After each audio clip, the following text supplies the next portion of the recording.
Hello, fellow Christians, fellow Biafrans, and all indigenous people in Nigeria.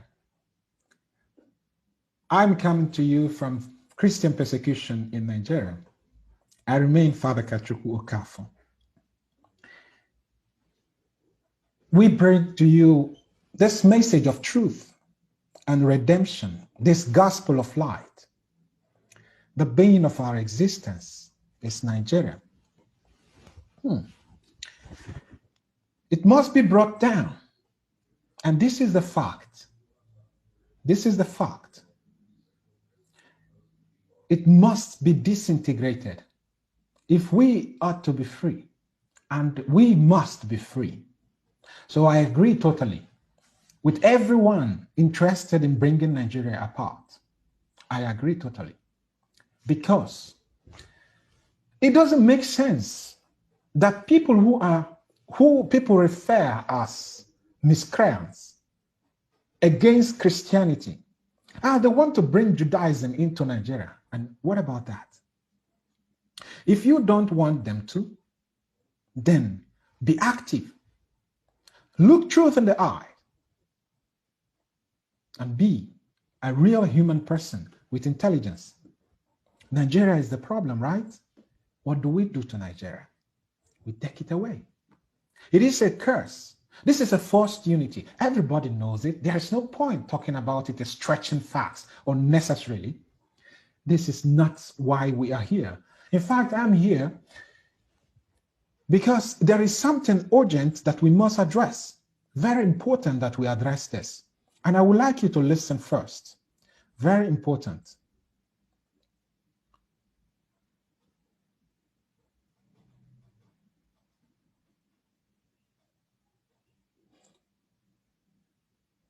Listen to this. Listen carefully. You absorb them, they're called the Huguenots.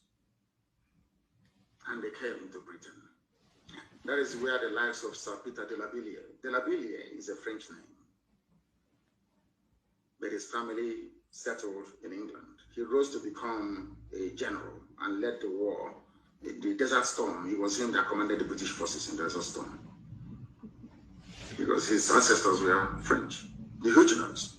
So what I'm saying to Bishop Coker and all northern Christian minorities today is this: on my honor and on my life, I swear before God Almighty in heaven that with the coming of Biafra, every Christian northerner will be allowed to settle in Biafra land.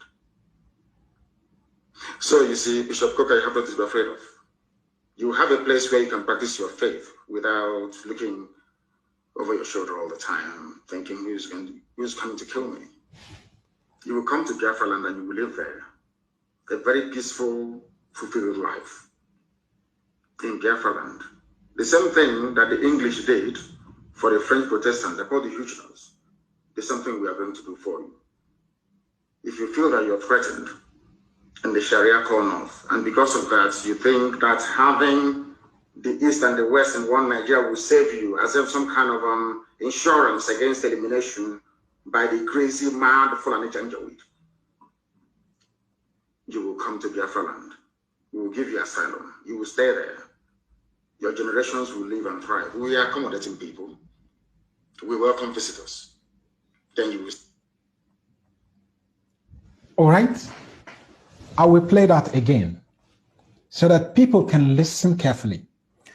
I mean, this man, the leader of IPOB, our leader, and may God protect him wherever he is. May God bless him. Mazi Nnamdi Kanu has offered. Now, because this is very important, we need to underline this and make it very clear, clarify this as clear as possible, as much as possible. Now, it has always been, it is not a suspicion, it is a fact.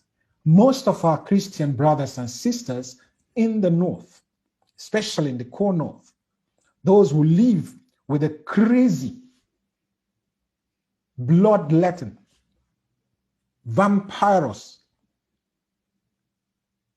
Fulani herdsmen and terrorists, Boko Haram, Ansaru, and the new ones they are calling bandits, Iswa, all of them. It is, Christianity is almost gone in the Northeast. We know this. And why? Because when they began their madness, many of our Christian leaders were living in denial that there was no Christian persecution, that Christians were not particularly targeted. And what happened? It spread. They got emboldened.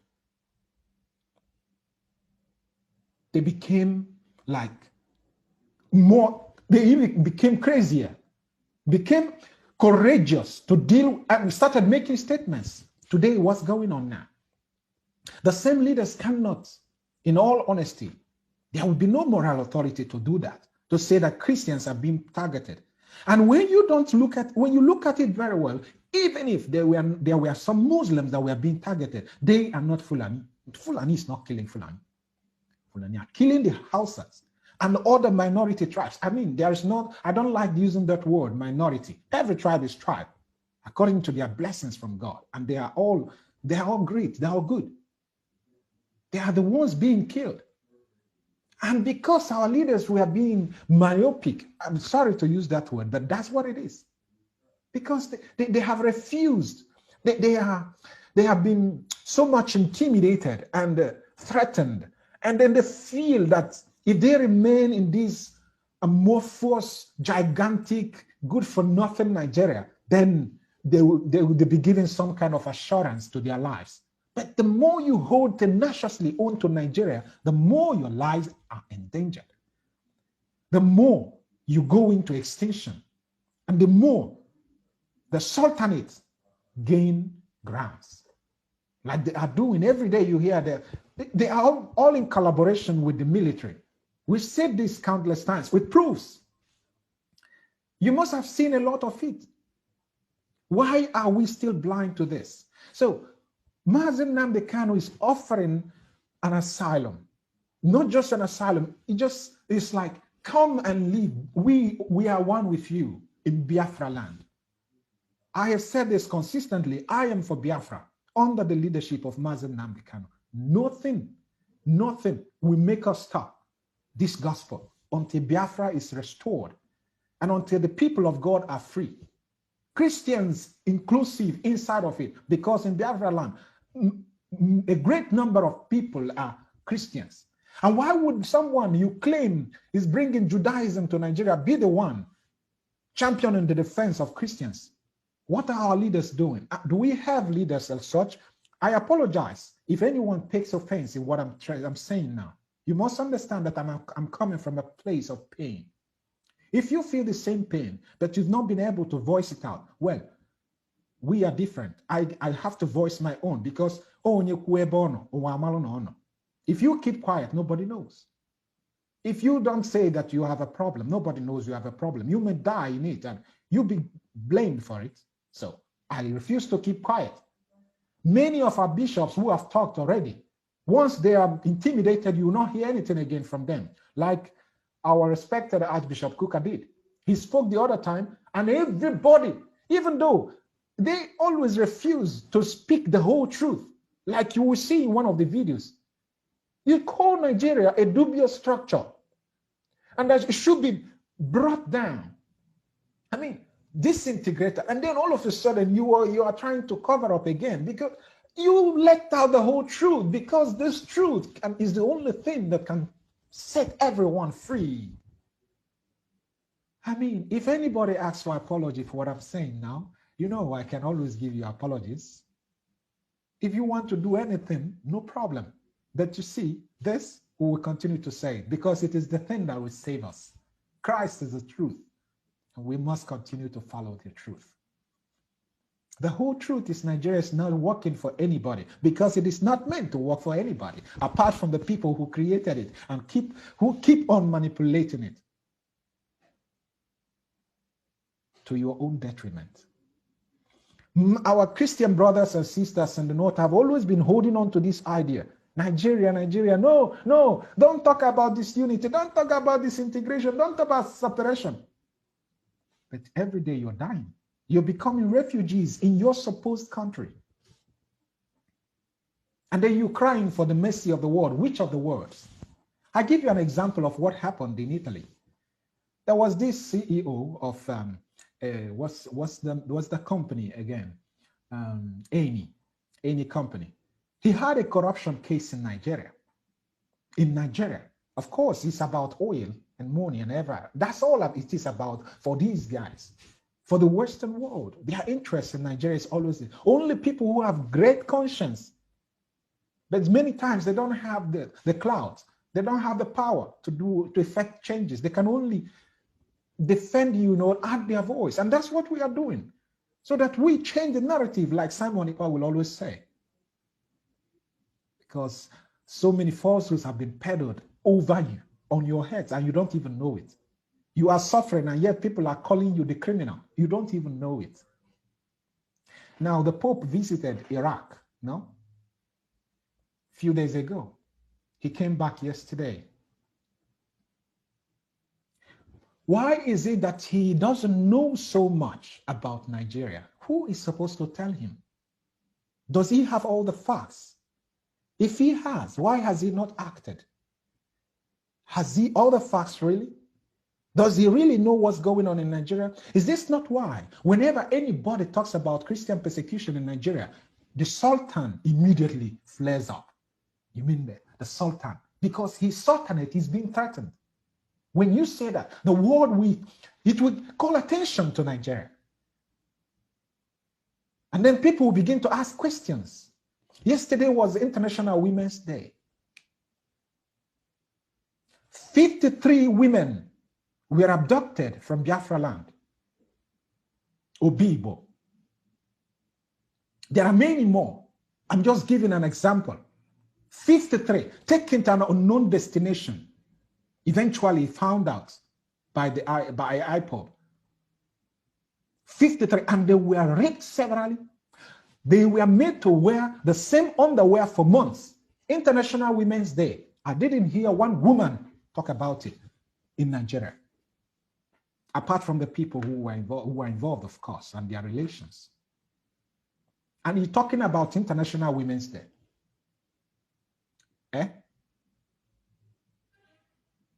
If you don't tell your stories, nobody will tell it for you. And that's what we are doing. And now, to put to rest, to that fear, the leader, the Apple leader of IPOB has offered you a home in Biafra.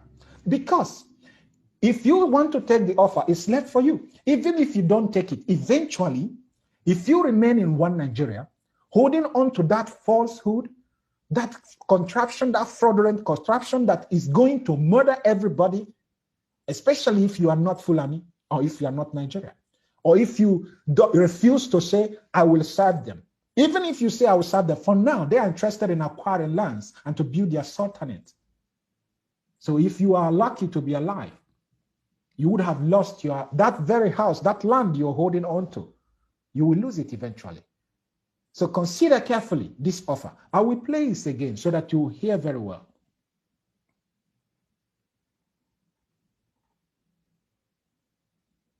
A Catholic. People don't know that Roman Catholic fought with Anglican Church in those days. People don't know this, but that's life. Do you know what happened?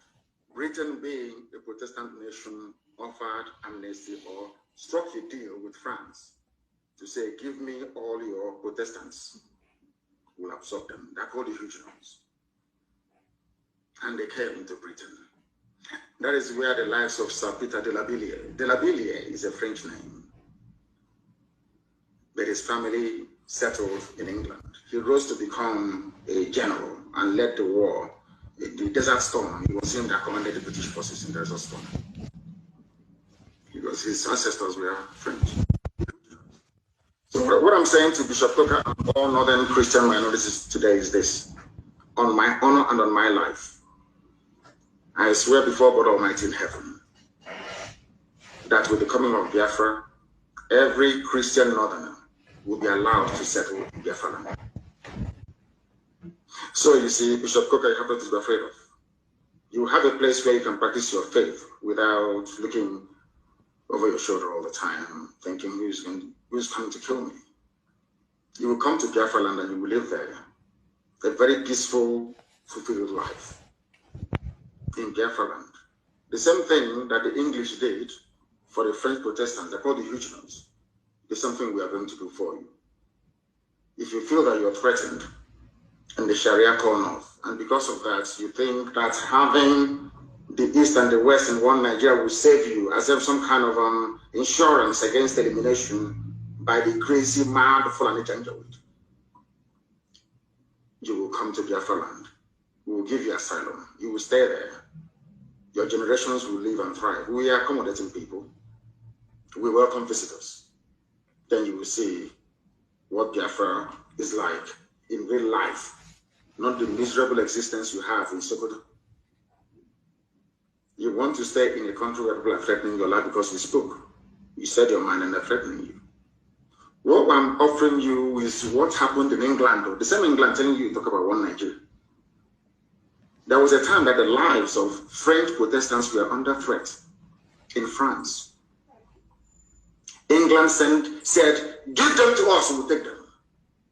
They were all sent to England. They are called the Huguenots.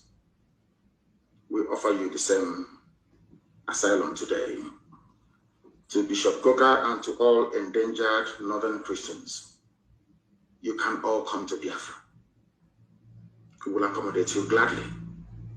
Gladly. I'm saying this live on air, so if I renege on this, you know they say.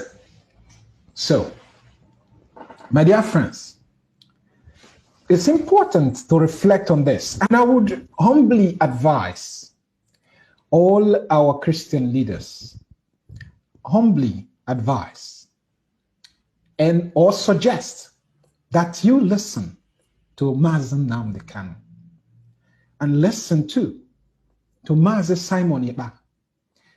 There are information you may not have, you will get from them. Why do I say this? Because there are several interviews I have seen some of our priests, some of our pastors, and some of our bishops do. They grant interviews and they have made statements that could be scandalous. They're actually scandalous. There is no way you cannot know certain things in Nigeria. There are some statements they make that don't offer hope. In fact, they take away any left remnant of hope in the people or from the people.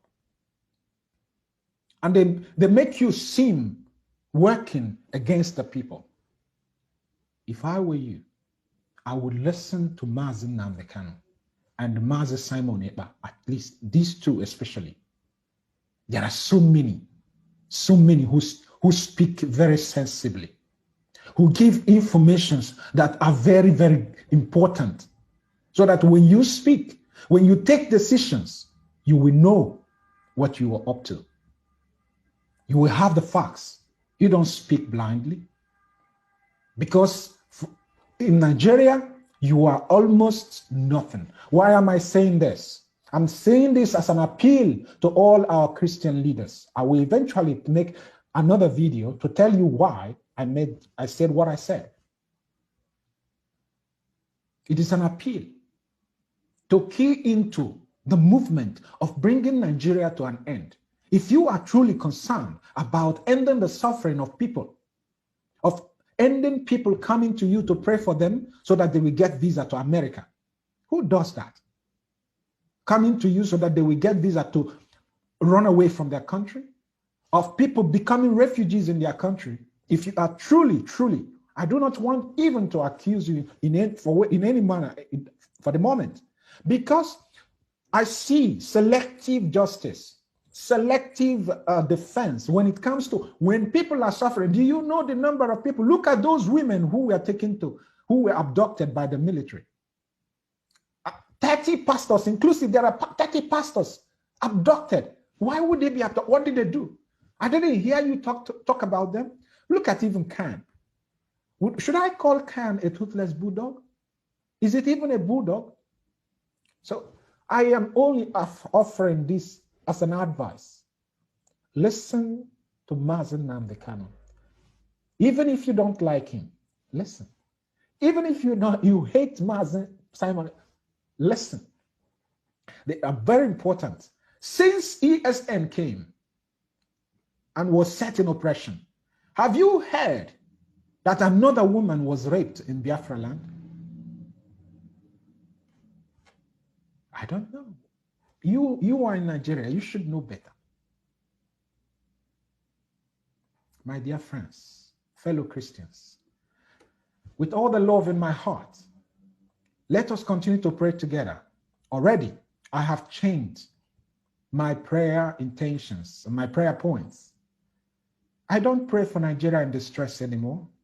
I don't pray for Nigeria's future anymore, because Nigeria has no future. It is not meant to have one, actually. How old are you? Nigeria stole your future. And it's about to steal the future of your children. If you hold on to Nigeria the way you are doing, blindly, listen to reason. If you hold on to it that way, you might die in it and die miserably. May God forbid that. And may God bless you as you grow in wisdom and reject Nigeria. God bless you and have a wonderful day. Bye-bye.